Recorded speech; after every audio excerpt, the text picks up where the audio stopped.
I was dead set going to be here before at least 7:28 was what my ETA was.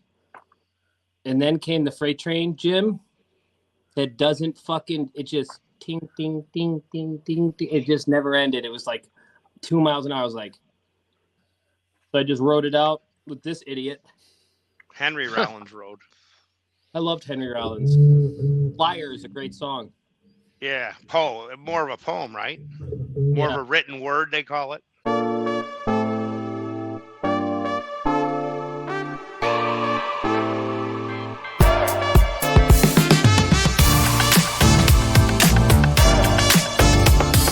Well, guys, we're getting into the state series. Regionals finished up last week. Lot to kind of go through. Any initial thoughts on regionals, where you guys were at, and what kind of happened at that one? Start in order here. Let Near go first, I guess. Yeah, where were you, Near? I was in Port Byron, Riverdale. And everything played out kind of as it was supposed to? Yeah, I think so. Yeah. Yeah. Team race. Who won the team race? Morrison. Morrison got us. So, yeah. Really? It was close, though. It was close till the finals, and we had a couple matches that we were leading, ended up losing. Both the Morrison kids, and that was the difference. So, yeah. Yeah. Either, where was your regional at? Port Byron, Riverdale. No, Ealer. Oh, ours was in. I thought you said Near. Ours was in Robinson. That was down south?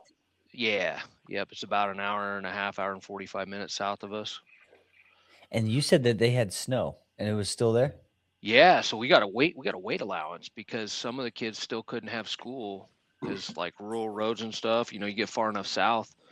And there were some teams that came up farther from the south that, they didn't have school. So kids got an extra pound. But what's one other thing? Never underestimate your impact, fellas, because I had a coach from like Effingham come up and sit down next to me in the bleachers, started talking about Illinois wrestler stuff, said how much he loves it. He's got his assistants watching it and everything else. So that was kind of cool. Nice. We got to get down south. Effingham is that's where the prison is, right? Yeah. Yeah. Down there. I remember whenever we went to Carbondale, we'd always drive by the prison. That was a big deal. Remember when we were doing the fun facts about the towns we were talking about, and there was we were talking about Robinson. Robinson's where the Heath candy bar was invented. That was what. That's why I remember Robinson. Nice gym. They had a real nice gym. Yeah, it's one of my. I'm not trying to be disrespectful to the guy, but I don't remember wrestling with him. But he said he knows me. He's from Robinson. Every time he sees me, he's like about wrestling at Milliken, and I was like, I don't remember you, bro. But he's a really nice guy. I think he just wrestled part of his freshman year, and then but I think his daughter wrestles stuff. He's a cool dude. That's my Robinson. Got it. Well, Jim and I got one more quickie. So we had 7. I think we won the last 4 regional championships, and we had 7 wrestlers in the finals that all won, and we still didn't win regionals. Really? Yeah. And who ended up winning that one? Lawrenceville. So they had 7. They had 7 wrestlers in the finals. We knocked off 2 of them in the finals. The other 5 didn't match up at our weights, and they had a handful of more kids on the backside of the bracket that placed. So that's how they beat us. So kudos to them. Yeah. That's a wild regional. 7 champs. It's one of the reasons, real quick, why I like the old system. Like when I was in high school and you won the regional, you wrestled the second place team that Tuesday. You had the regional duel. And because the reality of it is that you could win a regional and not beat the team that took second or third in a duel. Yeah. It's just the way the regional falls and advance points and your chance. But that matters. That's why it's like when they have dual team state, I feel like we should go back to, hey, I mean, we're going to take a week off now, right? We might as well just do a regional duel and then do the sectional duel. I mean, why the hell am I driving? Why is Marion Central driving to fucking Sycamore to wrestle Washington and that's it? And whoever's the others, Geneseo and somebody else, Batavia maybe. Is that right, Jim? Is that the other 2 teams? Yeah. So Geneseo drives to Sycamore. That ain't too far. But Washington's going to drive up to Sycamore. What's an hour and a half? We drive out to Sycamore. It's an hour from Woodstock. And there's 2 duels. It would make, if you're going to take a whole week off, Get some wrestling in. Bring the second place team. You wrestle your first and second from each regional wrestles from that same regional. And then if you win, then you wrestle a winner of the top 2 from the other regional, from Washington's regional. There's a big difference between being a good tournament team and being a good dual team. Exactly. Yeah, I definitely think there's some interesting ideas as far as how you could run the last couple weeks. Do you guys like the idea that there's the week off? I mean, I feel like I for whatever reason, it definitely is weird. But I almost like sometimes I think that the weekend to weekend is almost too fast. But you're trying to get to the main show quickly. You go Saturday night, you get done at about 4 o'clock. And then you got to make weight Friday. In the old system, you wrestled Wednesday, the sectional duel, and then you had to turn around and wrestle Friday. Or no, was it Tuesday we wrestled? I think Tuesday. it's always been Tuesday, yeah. Mm-hmm. Yeah. You get done at 4, and then Tuesday you got to make weight again to wrestle a sectional duel. And then you turn around Friday for the sectional, makes weight again Saturday morning for the section. Yeah. And you're talking like back in the day. I'm talking last year. Last year they didn't do team sectionals before team state or before state. Yeah, they did. Yeah. It was right after state individual. And Yeah. The week after. Yep. The week after individual state. Yeah, so you would have wrestled then, and then a couple days later, yeah. Yeah, but we're talking nobody after. I was just thinking about the gap between regionals and sectionals. Like, obviously, people will be wrestling this week, so it's not really a gap. But so many other kids will be basically taking a week off. So 2 schools of thought there. We've talked about them both because it's like you could tell our coaches are like a fish out of water right now because they're used to preparing for, team sectionals.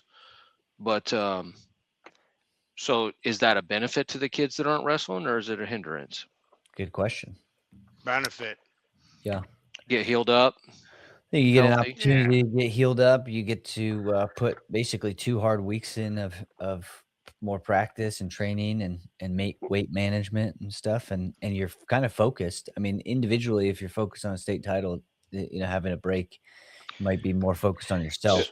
On the flip side of that, you could get hurt on the week, in between regionals and sectionals just for, now you're not going for an individual title. But other people could be injured as well just through I guess your question, Ealer, was, do you think it's more of an advantage for the kids that aren't on teams that won regionals versus kids that are on team competing on Thursday? Yeah. Yeah. So the other thing is think about the potential unnecessary head-to-head. So you could potentially wrestle the same kid at regionals, the same kid at dual team sectionals, the same kid at individual sectionals, and then the same kid again at state. Yep. That's where I'm assuming, I'm just going to go ahead, so we wrestled Washington last weekend was regionals. So the weekend before we wrestled Washington, that was probably the 2A 215 state finals matchup. Then we'll wrestle them Thursday, probably the 2A 215 finals match. Then they'll see each other at sectionals, probably the 2A 215 finals match, and then state finals was the 4th match in 4 weeks. Yeah, 4 matches in 4 weeks, the same guy. Yeah, and then you throw for us.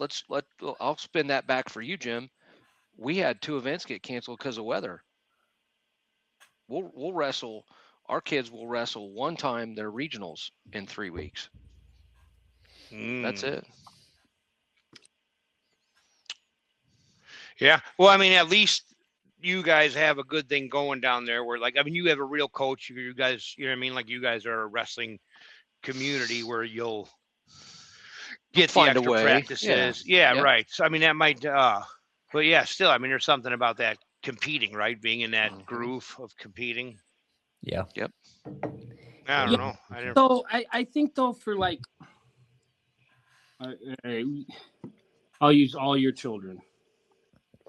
For the Landoneers, for the Devon Ealers, for the Jimmy Masneys, man, if your kid is not in the team sectional and you've got 2 events canceled the week prior to the regional, it does not affect any of your 3 children.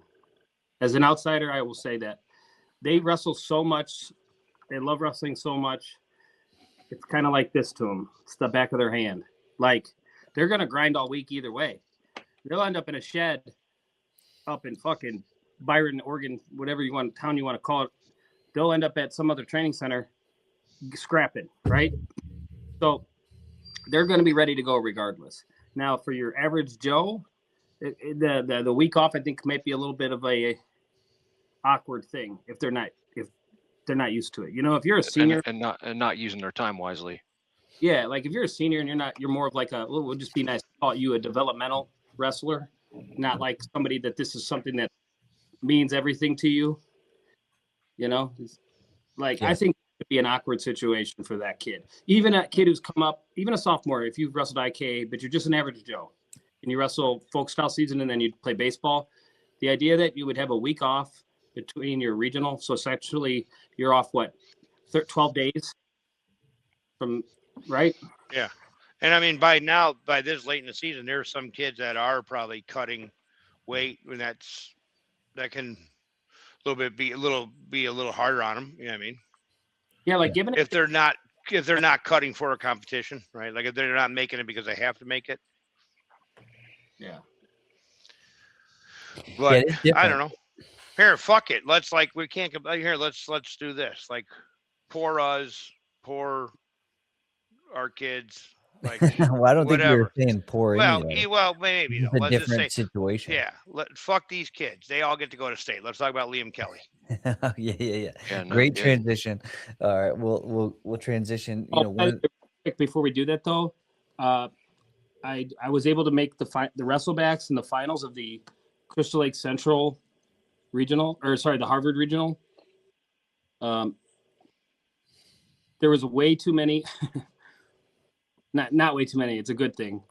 There's numerous all relentless finals matches. One thing you saw was kids with really rough records from Marion beating kids with really good records. I noticed a lot of that. Outside of like Nate Randall, Nick Marchese, Aiden Murillo. Actually, Murillo was up 7-0 and only won 10-8.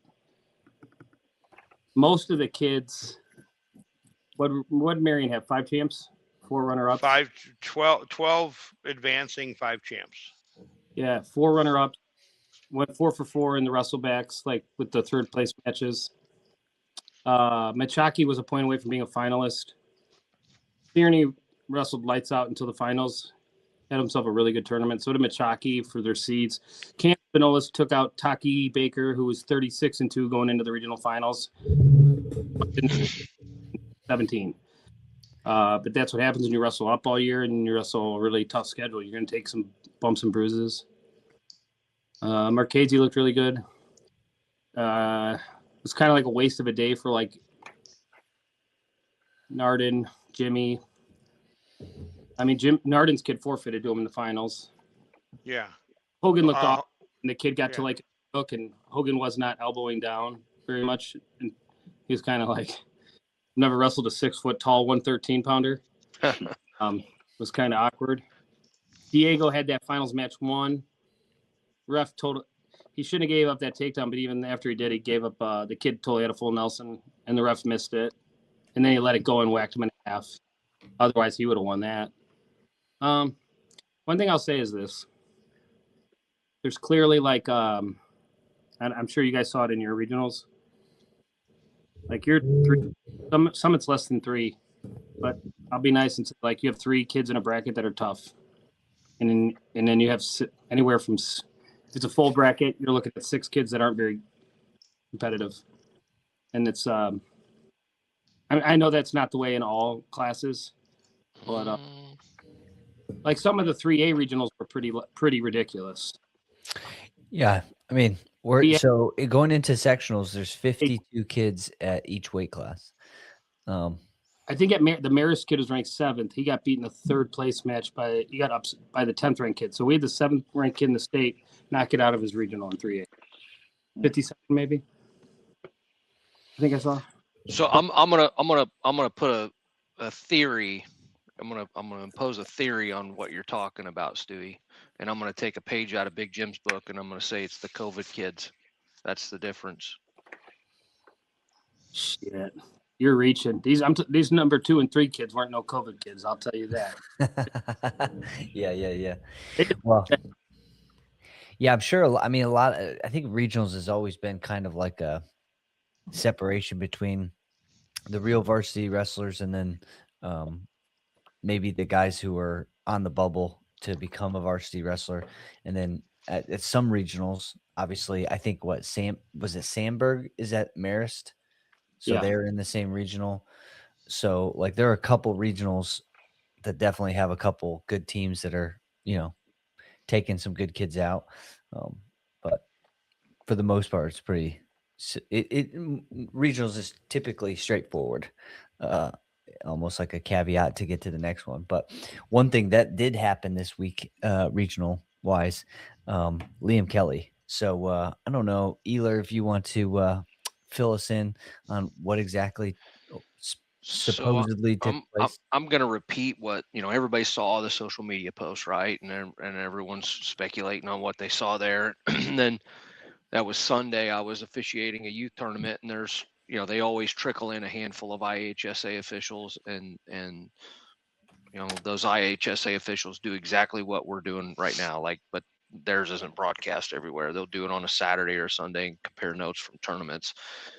And what I was told was that, Liam had obviously not passed a skin check at weigh-ins, and it was explained to me by couple of the IHSA officials that were discussing it. They said that, he was born with chronic eczema, and it sounds like he probably carries perpetual skin papers with him, the IHSA skin forms that he had signed by his dermatologist. And it was told to me that they had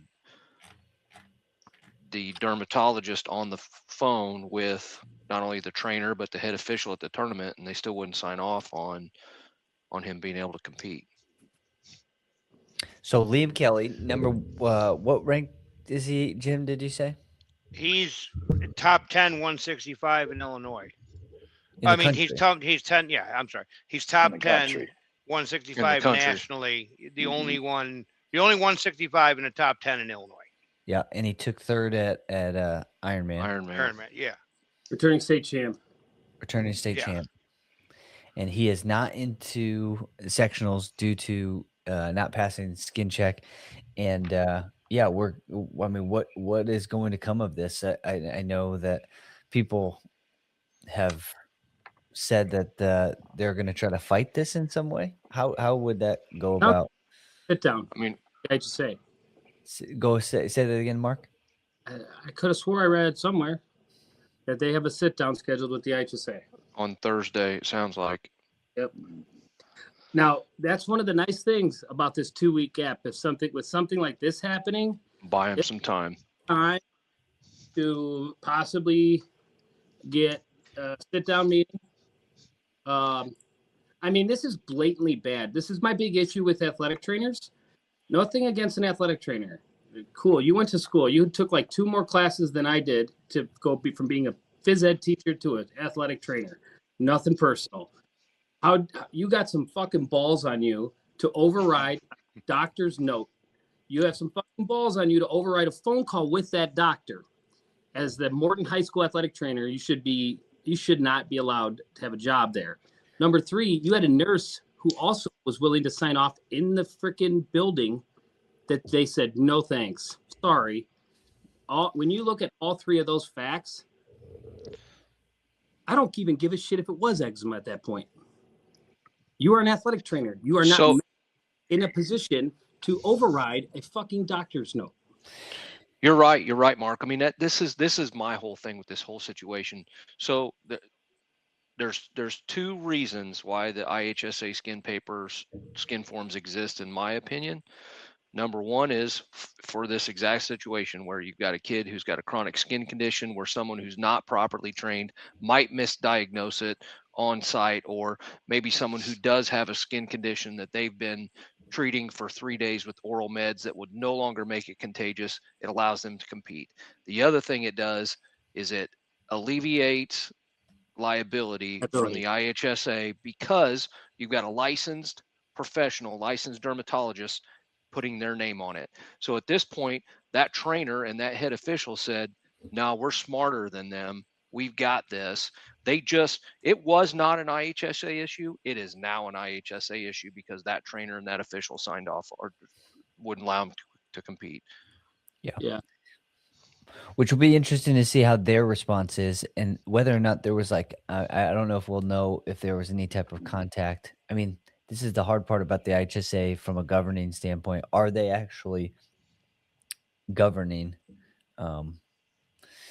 Yeah. Is it?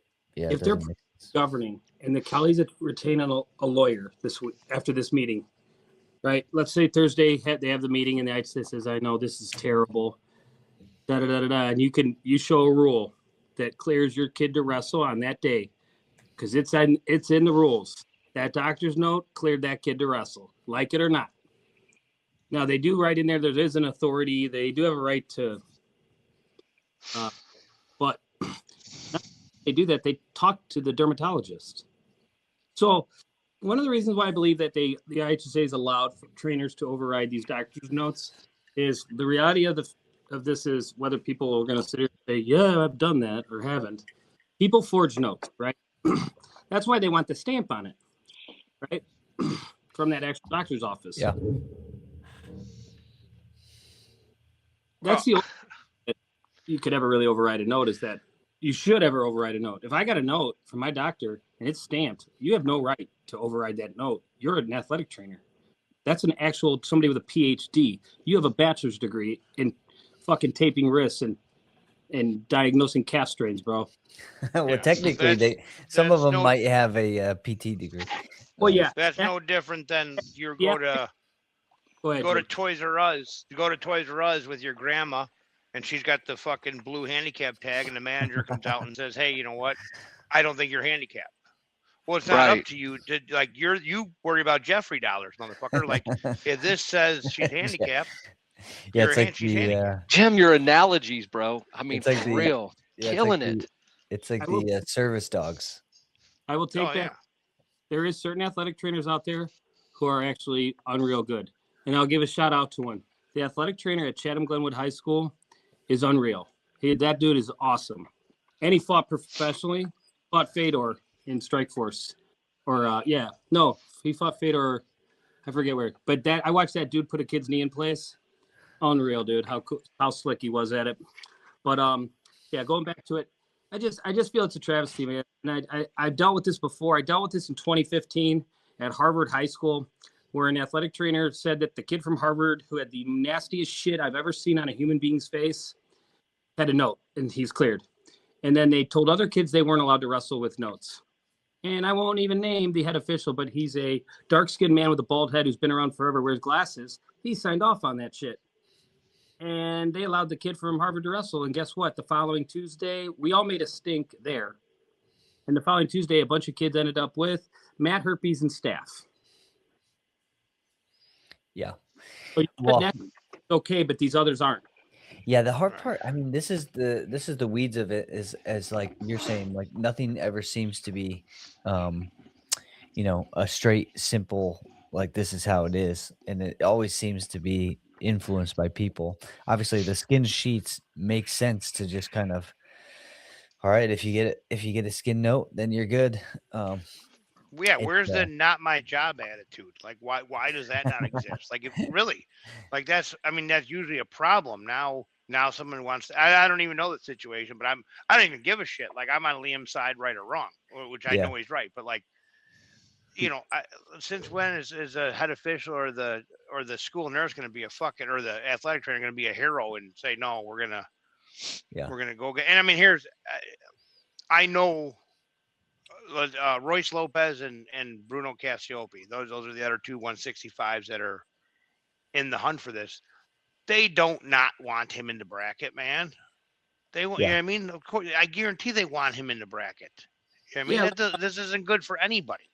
No, like somebody made a certain Instagram account made a post, and it was like Royce Lopez after seeing Liam Kelly's out of the series, and it's like, dude, I love Royce. He's a great kid, right? Tough ass dude. Do you really think Royce Lopez or Bruno Cassiope want to win a state title with Liam Kelly not in the bracket? No, no. But even the bigger issue here is something I've always said about public schools, dude. Say what you want, but this happened to a Mount Carmel kid, a historically traditional private school powerhouse that recruits, right? That's the public school response. Well, they recruit. It's okay, they recruit. Well, what does it look like to you when you go and when you do it to the kid from Mount Carmel, who's top 10 in the country and the returning state champion? Yeah, it looks pretty suspicious. I'm not saying it was, but it appears to be malicious from Morton High School. It appears to be malicious in some aspect. Yeah, which again, I'm speculating on what trainer it was in the first place, but you're telling me it's the school's trainer, because like some trainer, Eler and I have talked about this, but some schools don't have a typical trainer. They have a contracted party trainer. outsourced. Yep. So the trainers don't necessarily have any allegiance. They're not part of anything. They just kind of float around and stuff like that. But if it's a big, I'm assuming it has to be a big. I mean, if it's a 3A school, it's a big school. I'm sure they have a full-time trainer. Yeah, I mean, they probably work they probably come from Athletico or some other place. That's where they're out of, but they work at that district. Yeah. Like Grays Lake Central, the head athletic trainer is Glenn Gerdes. He's been there since I was in high school. He's part of Athletico, but he's the athletic trainer at Grays Lake Central High School. You know what I mean? Yeah. I'm sure. Here's my thing. Don't be a hero. Stay in your lane. You're not a dermatologist. Yep. So the thing of it is so let's pray that Liam finds a way into a sectional bracket and all is well, but how does that play out for all these other kids? Because then at that point, it throws everything out of whack of how it should have been. Yeah, that's a very interesting thing, because what are they going to do? Just make a pigtail match? Well, like that's what sectional. Can anybody do this real quick? Can you pull up the Marist Regional at 65 and then tell me the records and names of the top 3 pitchers? Well, there was only 4 of them to begin with. Exactly. I think at the Deerfield Regional, there was a kid who got 3rd place because there's only a 4-man bracket, but he was 0-8 going into that match. The fucking that is. Hey, good for that kid to win that match, but I'm just saying, like, what are we doing here, people? Yeah. What did you ask for, Stewie? The 165-pound Marist Regional, which I believe would have been at Morton. Yeah, so Daniel Gonzalez of Berwyn, Morton, Cicero. 2nd place was Jesse Kazi of Burbank, St. Lawrence. 3rd place was Francisco Ambrose of Chicago, Hancock. Okay, what were their records? Oh, finals record. I don't see it. I'm on. Sorry, You got to go. If you go to the bracket, it'll show you their and that will be their current record because it updates after every match. Yeah, classic mode. Back to the regional. What was the record of the finalist, 2nd and 3rd place finisher? I'm pulling it up right now. Finalist record was 12-10 and 6-6. No, sorry, 12-10. Both finalists had a 12-10 record. And your 3rd place guy? 6-6. So 3rd place. No way. Yeah, so like, no offense to those kids. Hey, congratulations. 2 of them, you should have been at a sectional. The other one, you don't belong there. And that's nothing personal towards that kid. But let's be honest here. What in the fuck are we doing when we are saying, well, it's not fair to the 12-10 kid? That means that kid had 10 wins when he came into it? Maybe 9? I didn't even look. And what's Liam Kelly? 44-1 with 1 loss being at Ironman. Mm-hmm. Yeah. I mean, it's Well, I think the tragedy of the situation is that you can't win state at 165 pounds this year. You just can't, unless Liam Kelly's in the bracket. It doesn't. Can't we just boycott it all? Like I'm for it. No, serious. I'm serious. Like let's all say if he ain't wrestling, nobody is. I don't know how many people get on board with that. Yeah, You might probably be not. surprised. I don't Yeah. know. I don't know, man. There's gonna be a lot of 65-pounders showing up to weigh-ins. Here's the thing. The reality of it is like there's so many kids out there that have spent their whole lives dreaming of being just a high school state champion that we're not going to get much help. We might get a few kids who are like, dude, I've already won state. It's kind of like the Levi Hayes, you're like, I'm not wrestling. I don't need this shit. I'm going to, or a Jax Forrest, like, yeah, I'm leaving early. I don't need another state title. I've already won a bunch. I've already won Ironman, Power 8, Super 32. I'm a U20 world silver medalist. What do I give a shit about a 4-state title? Those kids are few and far between. Most of those kids, shit. I bet 13 of the 14 kids at starters. So the one I didn't include is Liam Kelly. The other 13 kids are like, well, I still want to win a state title. Sorry, Liam, I'm not boycotting shit. Yeah, well, I don't know. I mean, here, this is, I feel, I don't know, this hits home, if you will, right? Like the whole, like, hey, you can't wrestle shit. You know what I mean? Number one, I mean, he's an awesome kid, awesome family. His brother's awesome. The good thing is, he's committed to wrestle at Illinois. He's already a state champ. This does not make it okay at all. He does not need this on his resume per se, but that doesn't make it okay at all. It doesn't make it okay. And no, you're right. And Dalton and I had a side conversation about this actually the other day on the phone. So say it's not Liam Kelly, say it's somebody else, and it makes a difference, like for their career. Well, these kids are chasing NIL money now too. So what if it would have affected somebody monetarily? You know? I mean, if you look at like some of the kids that went to Marion, what is on me? Jimmy got ran through the ringer more than anybody. But that first group, when they had to sit, and they missed Donnybrook, like Alanis. And what was crazy was like he actually fucking moved, because I moved him. I actually built box trucks, went from one house to the next, and then the AD's like, that's a lie. Well, yeah, they still own their other house, but come to the new house. The beautiful $400,000 house his dad bought, you dick. And yet he missed 2 tournaments. At the Donnybrook, that was a great opportunity for him to be seen by college coaches, right? He had taken 7th or 8th at Fargo and Greco. He had won a state title the year before, but everybody goes, oh, is it 106? So he's like, well, here's your chance. And they're like, nah, you're out. You guys can't wrestle. Still can't wrestle. Still, it was like, who else couldn't wrestle? Braden? Yeah. In weight order, it would have been Perez, Alanis, Braden, Jimmy. Yeah. Well, put yourself in Liam's shoes right now with everything that's going on with the negative publicity around University of Illinois, where he committed to wrestle, and then now this. I mean, the kid's a stud. A state title to him doesn't mean the same thing as it does to other people, but it's like, give me a freaking break, man. When can common sense prevail in this state? Yeah, a lot of crazy stuff happening. It'd be very interesting to put yourself into Liam Kelly's position. I hope he's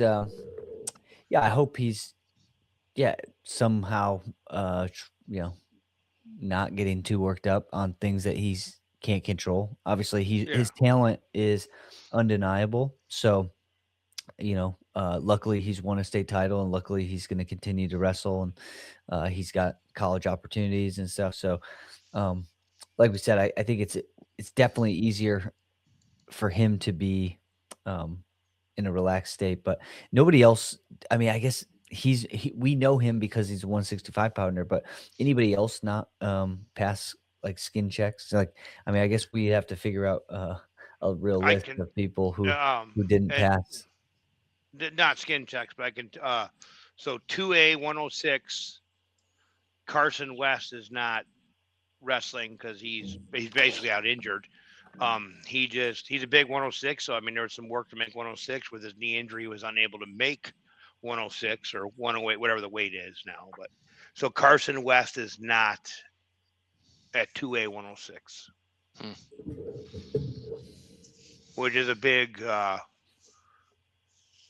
mean, he was a big dog. Yeah, it changes things. The dynamic at 106, 2A has changed now. Yeah, and I mean, I wonder if there's any others, because that's the crazy thing is like.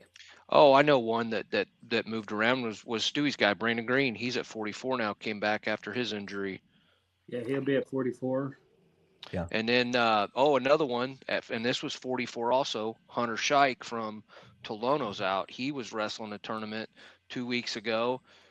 Down blocked a couple shots, took it right to the head, finished the match, stood up, started convulsing, and they took him out of there in an ambulance, and he did not get cleared in time to compete in his regional. Senior, great kid, great family, stud wrestler. Bad deal. Well, I think that's another example. This is another point. It's like, obviously Liam Kelly, nationally ranked stud, returning state champ. But now some other kids that aren't going to be in the state series, and I'm sure there's some others that we're going to find out over the next week or so when we get through all the brackets. Yeah. Dvorak quit recently. Say that again. What? Radek Dvorak? Yeah, Radek Dvorak quit recently from Huntley. Yeah, I heard that a while back, and I don't know what really came of that. He really just said he didn't want to fucking wrestle anymore. He was done. Okay. Really? Huntley, wasn't he? Man, he was good. Yeah, top 4 kid in the state. You'd think he took 4th. He placed last year. He's young too. He's got. Well, there we go. We're finding out stuff left and right. I mean, yeah, a lot of stuff, a lot of changes, a lot of people coming out. Let's jump into. So all the people who reached out to me wanting to know what weight Jim Massey was going. I told you all he wasn't going 90. I was being nice. You guys thought I was lying. I wasn't lying. Like, I was surprised how many people were like, "Hey, what's going on with Jimmy? Is he going 90 or is he going 215?" I said he's going 215. They go, "That's not what we're hearing, man." I go, "Dude, trust me. He had nothing left for him to prove there either. He needs to get big. He'll go up." They didn't believe me. I tried to tell him to go heavyweight, and there was you have to have a minimum. You have to at least be 216. Yeah. Which, to go after who to get? Matt Owen Shea and the kid from Chatham Glenwood. I don't know. I never even looked into it. I just said go heavyweight, man. Yeah. He would have won heavyweight in 2A all day. Yeah, I mean, he's a big dude. Let's jump over to team sectionals. Let's go over some of any matchups on the single A side that are going to be closer than we think. I mean, right now we got Coal City with Yorkville Christian. We got Olympia versus Porta, Morrison versus Dixon, Lawrenceville, Altoff Catholic. That's going to be Dixon. Wait, did you say Lawrenceville versus Altoff Catholic? Yeah. Yep. Eeler, what's your thoughts on that? I think Altoff Catholic. So Lawrenceville's consistently good, right? Altoff Catholic is pretty good with a handful of really good guys, and I think if those good guys can capitalize on sixes, I think they win. Okay. And I think Dixon looks pretty good this year, so I think they're favorited definitely over Morrison. Did you guys wrestle Dixon near? No, but we wrestled Morrison. But I know enough about Dixon that they'll take care of business. Yeah, pretty easily. And then on the top side, I think it's obviously all Coal City. So that will be interesting. Then bottom side, Vandalia, Murfreesboro, Chicago Phillips versus Chicago Hope Academy, Canton versus Gibson City, Wheaton Academy versus Lena Winslow. Wheaton Academy. Wheaton Academy, Lena Winslow will be a lot more competitive than people think. Really? Yeah. Which one? Wheaton Academy versus Lena Winslow. Oh, A lot more competitive than people will think. Now, who was the favorite? What's the presumed favorite? Lena? I think Yes. your favorite is Vandalia semi rematch of Abe's to get to Coal City again. Mhm. I think the Gibson City, if everything plays out the way that people have been predicting it, I think Gibson City, Lena, will be a good duel too. Well, I think we know this. I think we said this in the beginning of the year. Coal City's your 1A team state champ. ICC is your team 2A state champ, and Marmion's your 3A team state champ. Mhm. And there's nothing that can change that. It doesn't seem like that. Let's just jump in. Let's go up to 2A. 2A, we got Marion Central Catholic versus Washington, Providence versus Evergreen Park, Bloomington, Muhammad Seymour, Deerfield, Wheeling. That's on the top side. Bottom side is Glenwood, Chatham, Glenwood versus Muscout. And then Muscuda. Muscuda. And then Riverside Brookfield versus Oak Forest.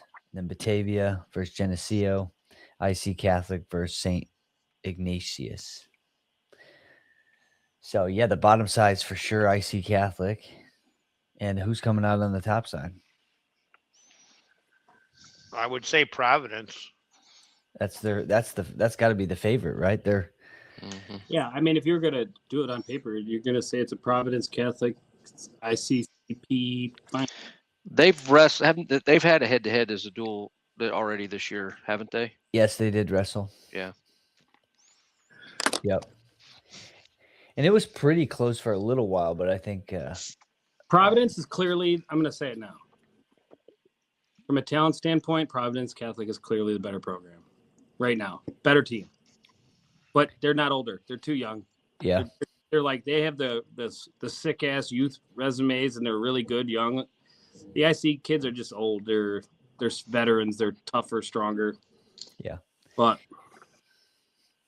Providence is definitely making a comeback. That's for sure. yeah.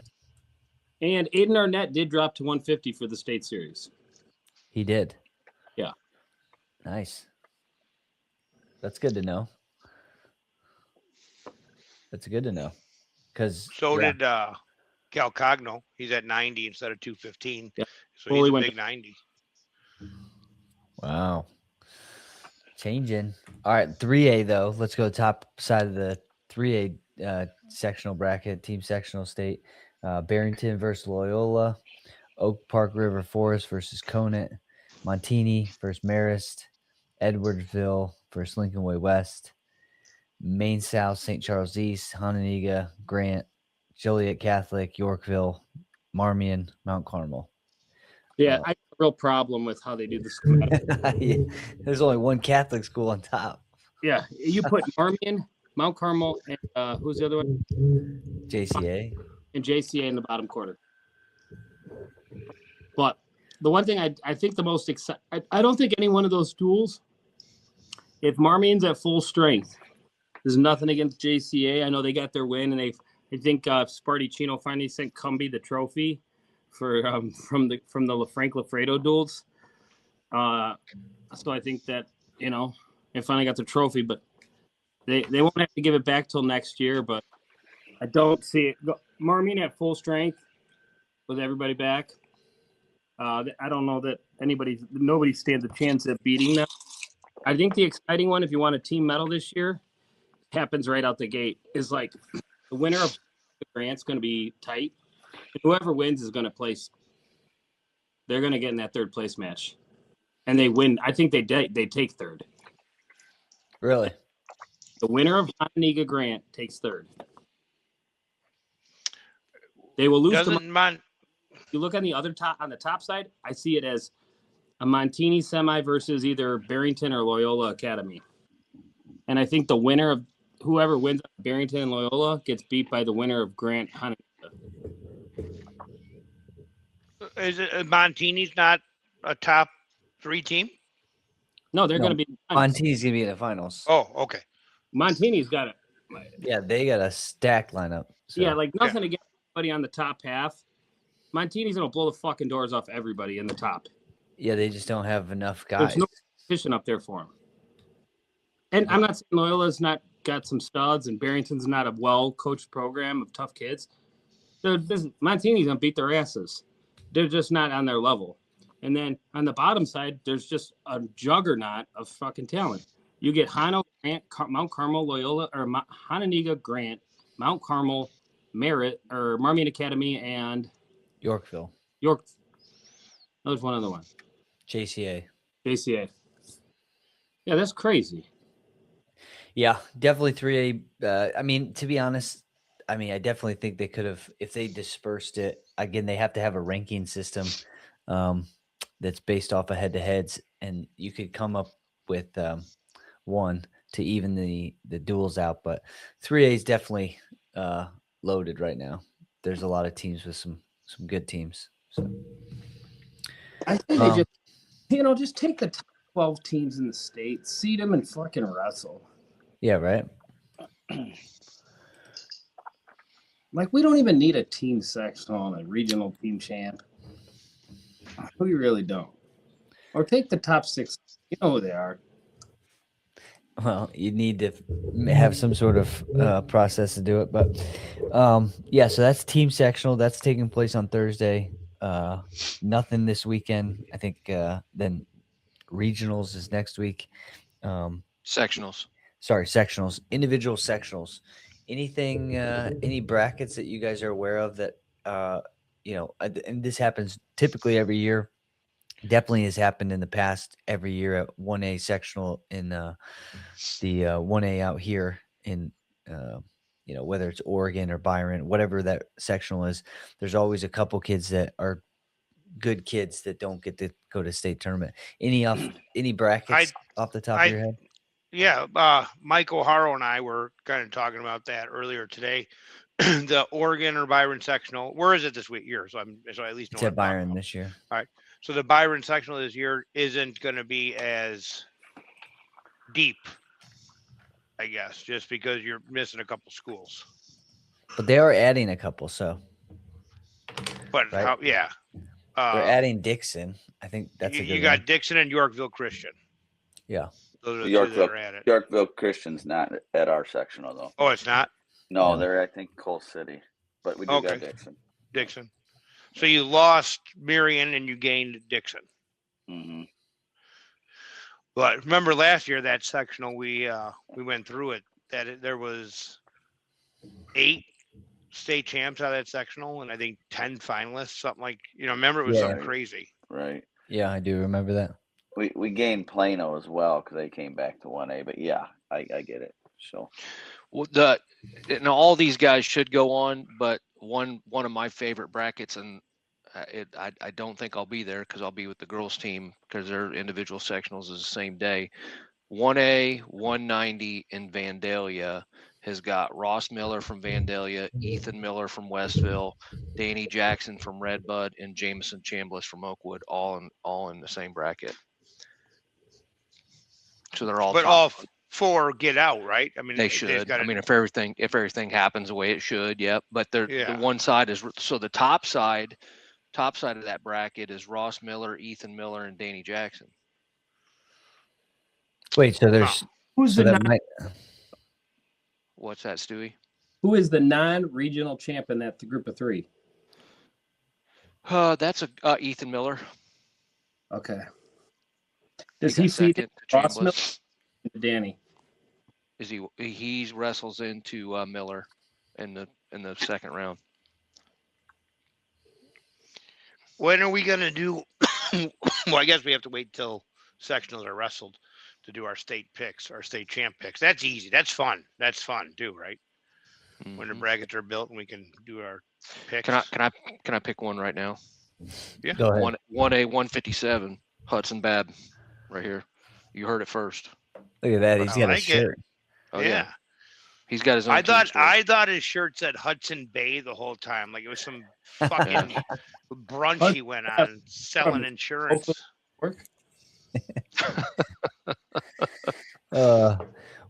Well, guys, that's rounding it out. Anything else top of mind? I mean, obviously, we're gonna find out about the Liam Kelly situation. Team sectionals is on Thursday, but one of the other things that came out of this 2-week gap is the following Sunday, Monday, they didn't release the individual sectional brackets. Hats off to Aaron Neer for notifying the group today, 30 seconds after they were released. Here and there. I guess. They finally released them? They did. Well, now Yeah. we can game planning for our next opponent.